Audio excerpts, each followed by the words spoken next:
विद्यार्थियों का विज्ञानशाला परिवार में स्वागत है। विज्ञानशाला परिवार में ऑनलाइन कक्षाएं जो सुचारू रूप से चल रही है। मैं आपसे काफ़ी लेट है जो मुखातिब हो सका हूँ, उसके लिए मैं आपसे क्षमा प्रार्थी हूँ। और साथ में मैं ये कहना चाहता हूँ कि आप ये जो कोरोना है इससे बच कर के रहिए, स्वयं बचिए, अपने परिवार को भी बचा के रखिए और लोगों को भी इसके बारे में जानकारी दें। और दूसरी बात ये कहना चाहता हूँ कि आपका कक्षा 12 में स्वागत है। बगैर एग्ज़ाम दिए आप कक्षा 12 में आ गए, इसके लिए आपको बहुत बहुत शुभकामनाएं।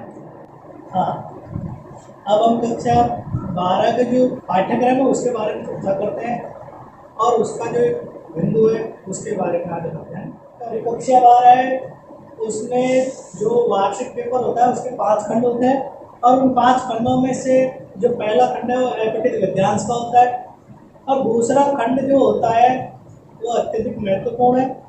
उसमें पूरे में से पूरे अंक जो प्राप्त किए जा सकते हैं और वो जो खंड है वो व्याकरण एवं रचना। अब इस व्याकरण एवं रचना में कौन कौन से जो टॉपिक या बिंदु आपके पाठ्यक्रम में है ये आप देखिए। व्याकरण एवं रचना ये कुल आपके 16 अंक का है, ये आपके 16 अंक का है और इसमें टॉपिक है समाहित। वो टॉपिक कौन कौन से हैं देखिए। जो पहला टॉपिक है वो भाषा, व्याकरण एवं लिपि,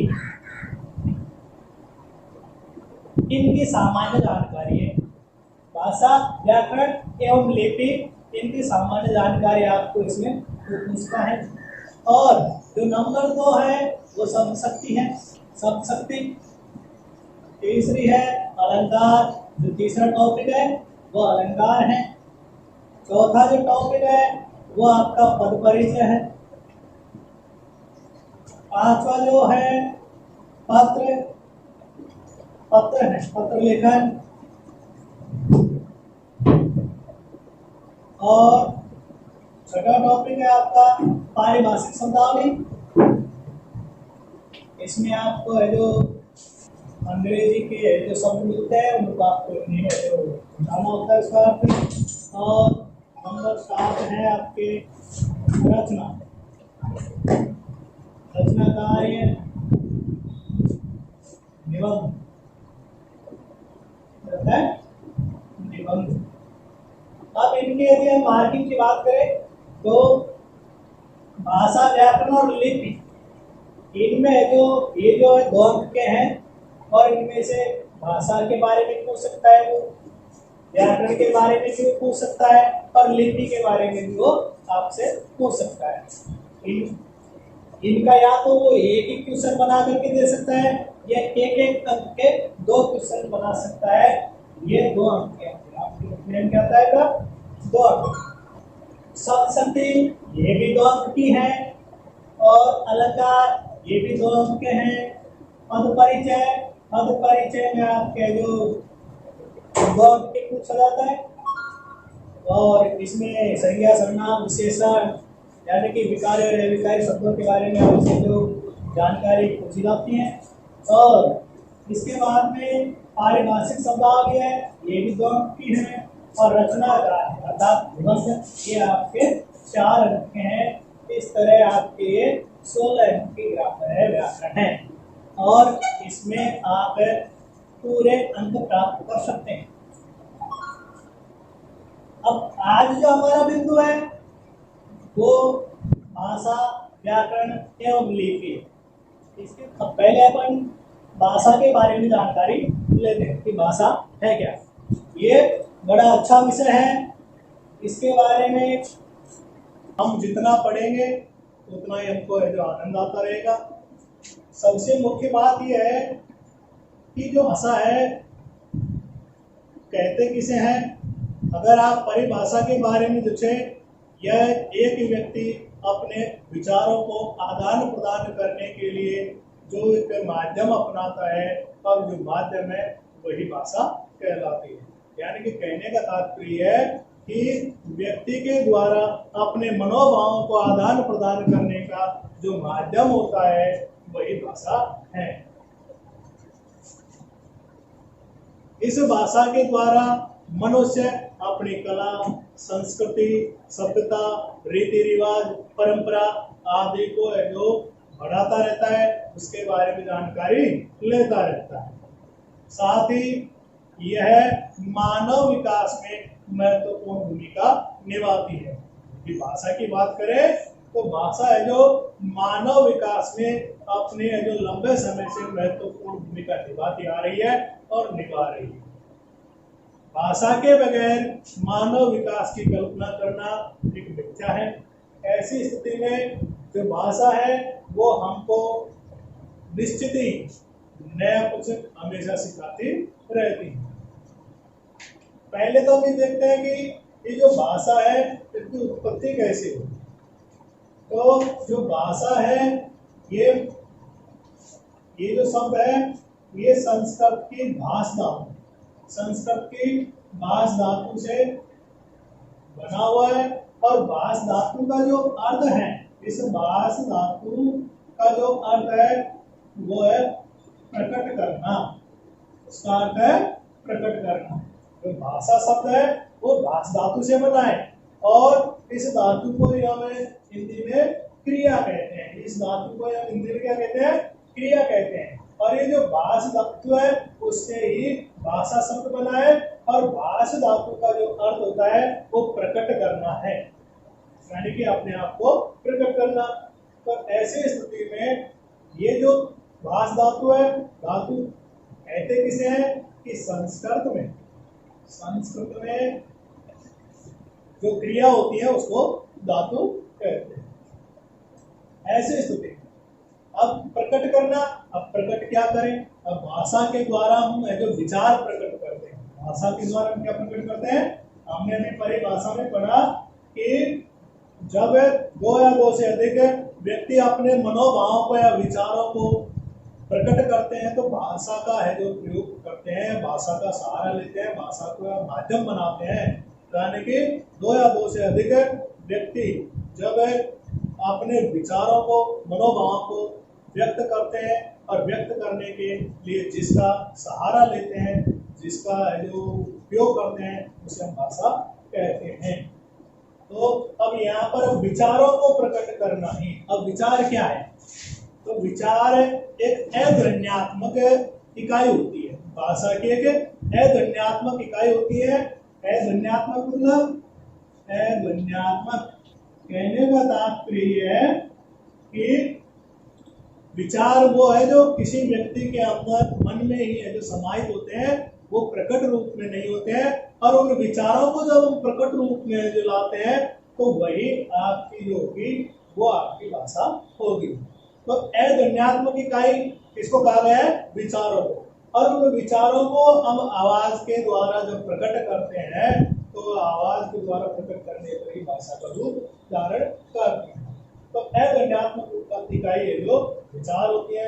अब विचारों को प्रकट करने का साधन ही, माध्यम ही, तरीका ही आपका भाषा है।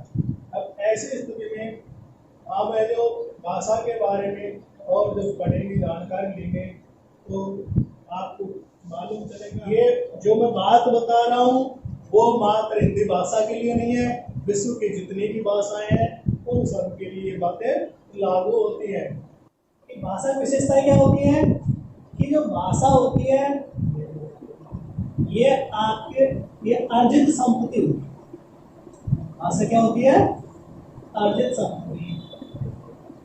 यानी कि भाषा जन्मजात नहीं होती है, भाषा को हमें सीखना होता है, उसका अनुकरण करना होता है। तो ऐसी स्थिति में तब जाकर के हम भाषा को सीख पाते हैं। इसकी जो दूसरी विशेषता है वो ये है कि ये परिवर्तनशील, ये परिवर्तनशील, यानी कि इसका कोई स्थायी रूप नहीं है।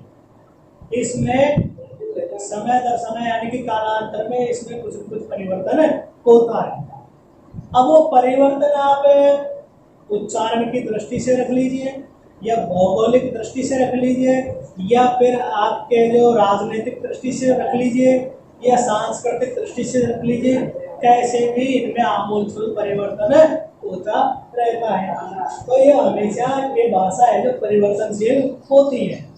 जैसे कि आपको एक उदाहरण के द्वारा बताएं कि लोग बाग है जो सहयोग शब्द है, सहयोग, इसको सहयोग के रूप में लिखने लगे।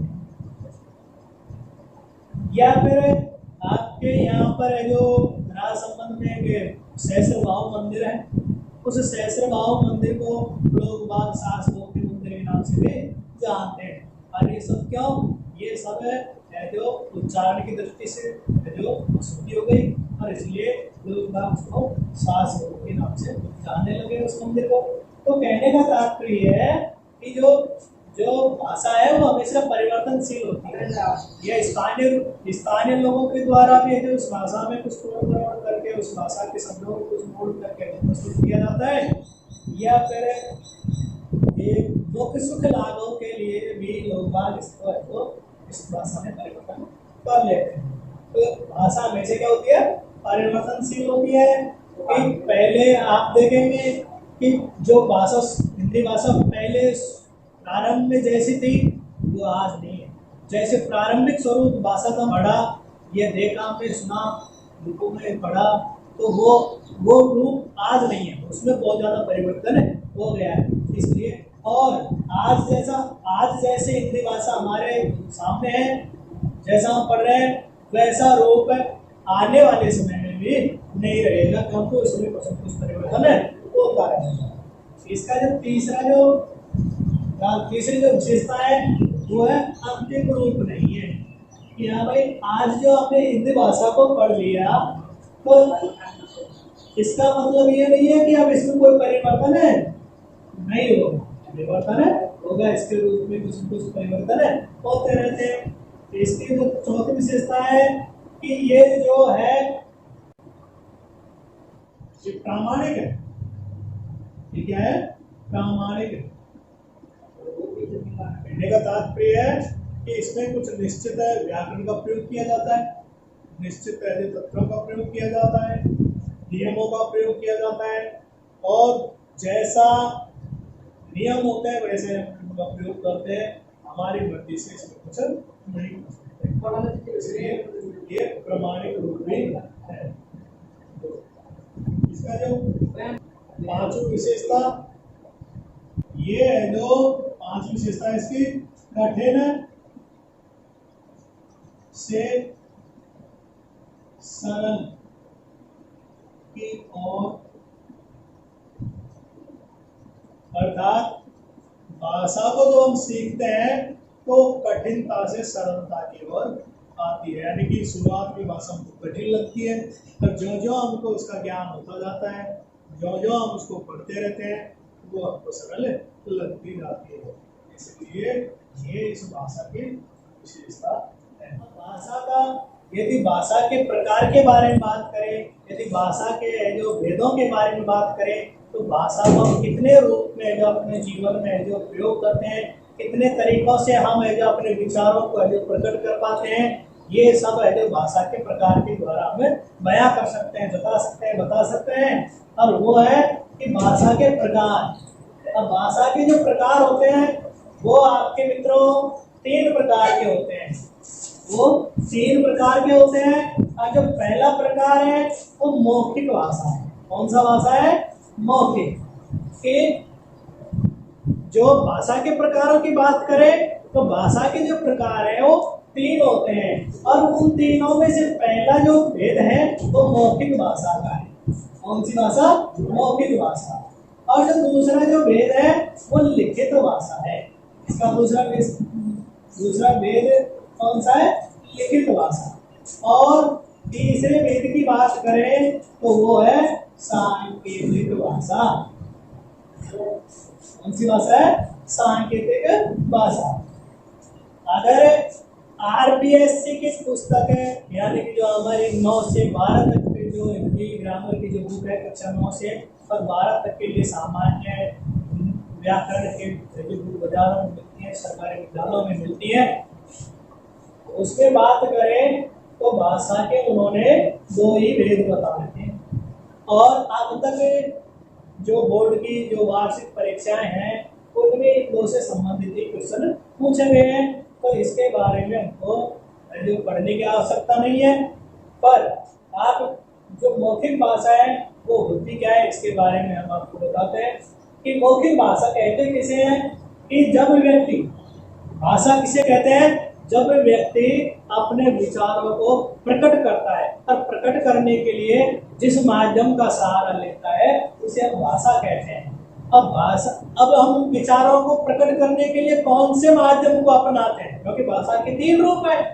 और ऐसी स्थिति में कि अब अपने विचारों को प्रकट करने के लिए कौन से जो भेद को अपनाते हैं, कौन से माध्यम को अपनाते हैं, या तो हम मौखिक माध्यम अपना सकते हैं, या हम लिखित माध्यम अपना सकते हैं, या फिर हम सांकेतिक माध्यम अपना सकते हैं।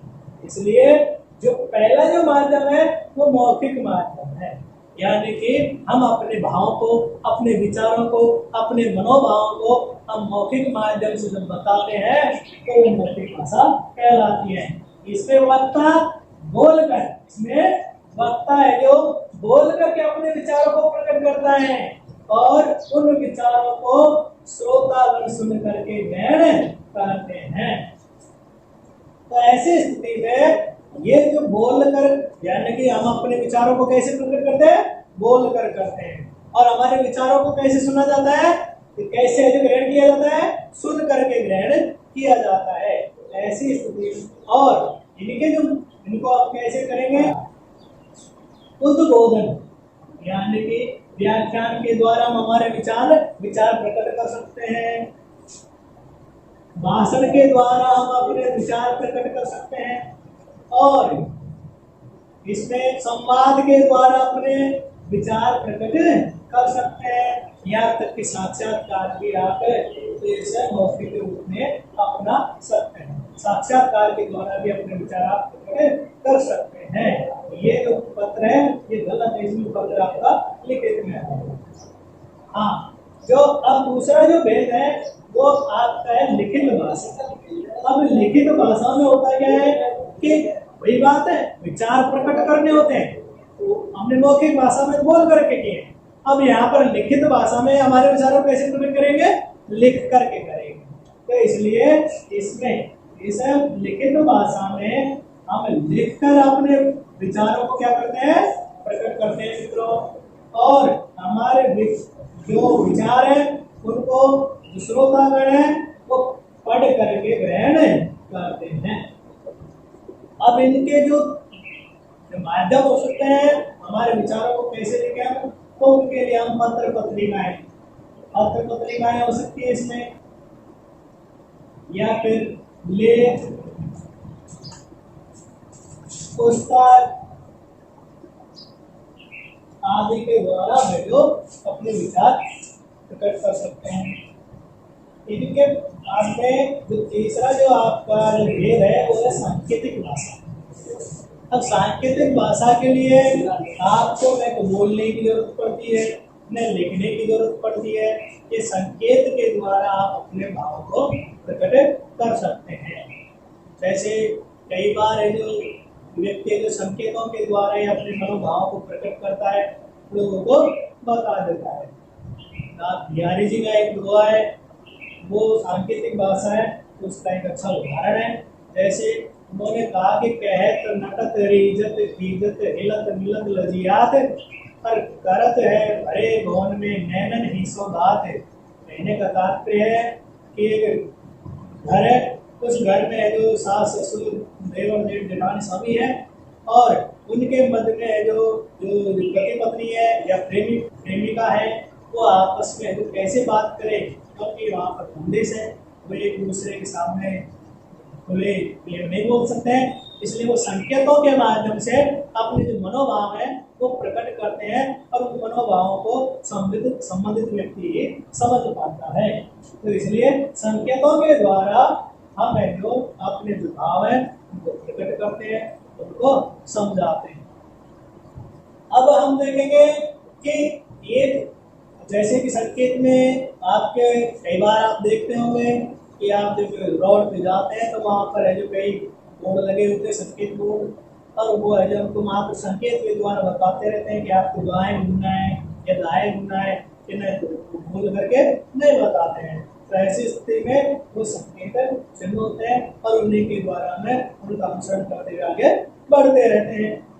अब आपके जो भाषा के जो 3 रूप है, इनमें प्राय 2 रूपों के बारे में हमसे जो एग्जाम में पूछा जाता है, परीक्षा में पूछा जाता है।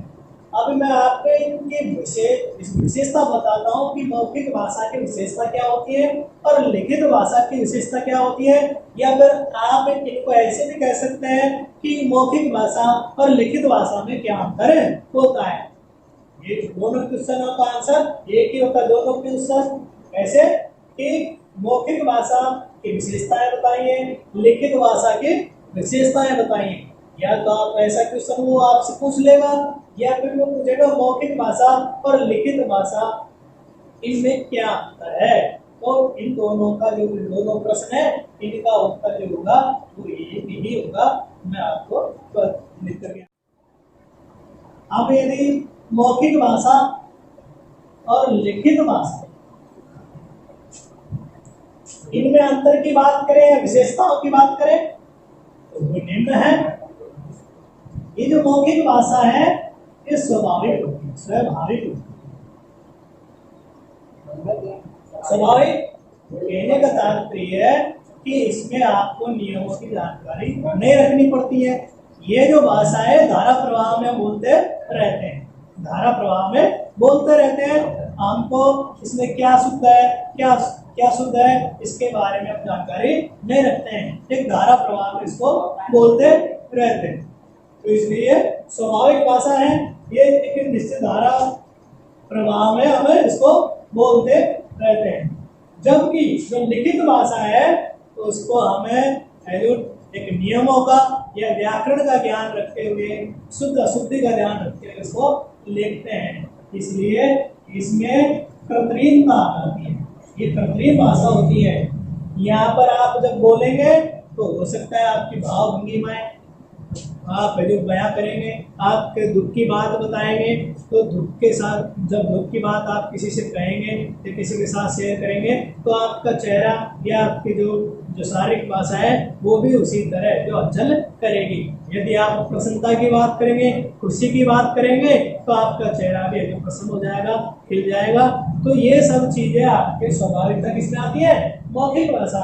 परंतु लिखित भाषा में ऐसा कुछ नहीं है, ये एक निरस है, ये एक निरस होती है। इसको आप जब पढ़ेंगे तो आपको ज्यादा रस की प्राप्ति नहीं होगी, ज्यादा आनंद आपको नहीं मिलेगा। तो ये तो होती है सरस, नंबर 2 देखें तो ये तो होती है सरस, जबकि ये होती है निरस। इसका जो अगला जो आप इसके अगली दोनों की जो विशेषता देखेंगे, मौखिक भाषा की अगली विशेषता आप देखेंगे तो इनमें जब हम बोलते हैं तो बोलते समय अन्य भाषाओं के शब्द भी हम प्रयोग करते हैं, अन्य भाषा के शब्द हम प्रयोग कर लेते हैं। ये आज के समय में हम है जो जब बोलते हैं तो अनायास से अंग्रेजी के, अरबी के, फारसी भाषा के शब्द है जो हम इस्तेमाल करने लग जाते हैं, जिनका हमको खुद को भान नहीं रहता है कि हमने जो अंग्रेजी भाषा के शब्द प्रयोग कर लिए। तो ऐसी स्थिति में अन्य भाषा के शब्द मौखिक भाषा में प्रयोग कर लेते हैं, जबकि लिखित भाषा में ये वर्जित है। अर्थात हम अन्य भाषा के जो शब्द है उसका हम प्रयोग नहीं कर सकते। तो अन्य भाषा का प्रयोग इसमें, अन्य भाषा के शब्दों का प्रयोग वर्जित है, प्रयोग वर्जित है। अगले जो इसकी विशेषता यदि हम देखें तो इसके जो वाक्य होते हैं मौखिक भाषा की बात करें, मौखिक भाषा के जो हम वाक्य बोलते हैं तो वो छोटे छोटे होते हैं, बड़े नहीं होते हैं। 2 पंक्ति के, 1 पंक्ति के वाक्य नहीं होते हैं, तो छोटे छोटे वाक्य 2-3 शब्दों के वाक्य होते हैं। और जबकि लिखित भाषा की बात करें तो तो इनके वाक्य बड़े हो सकते हैं। ये वाक्य छोटे होते हैं, इसमें वाक्य छोटे होते हैं, और यहाँ पर वाक्य बड़े होते हैं।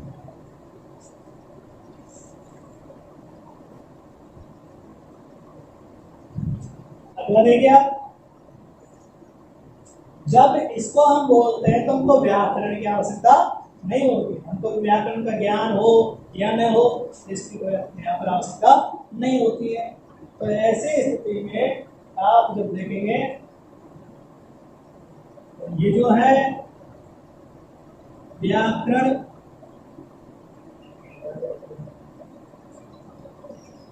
का ज्ञान अपेक्षित नहीं है,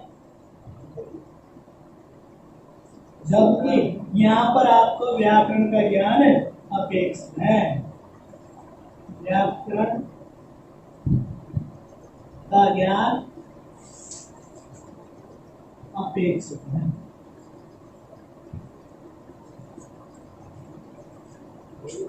इस तरह इसके दो और आपकी विशेषताएं हैं। आप देखेंगे कि जो मौखिक भाषा है उसके जो यहाँ पर हमने 5 विशेषताएं लिखी हैं, और लिखित की जो 5 विशेषताएं यहाँ पर हमने लिखी। वहाँ पर आपको जो परीक्षा में जो द्वंद्व का क्वेश्चन पूछा जाता है, हो सकता है वो यह पूछ ले कि मौखिक भाषा की आप पहले विशेषताएं लिखिए, या फिर हो सकता है लिखित भाषा की विशेषताएं लिखिए, या फिर वो पूछ सकता है कि मौखिक और लिखित भाषा में आप अंतर बताइए। तो ये आपको वहाँ पर लिखने होते हैं, और इनके जो नोट्स हैं हम आपको उपलब्ध करा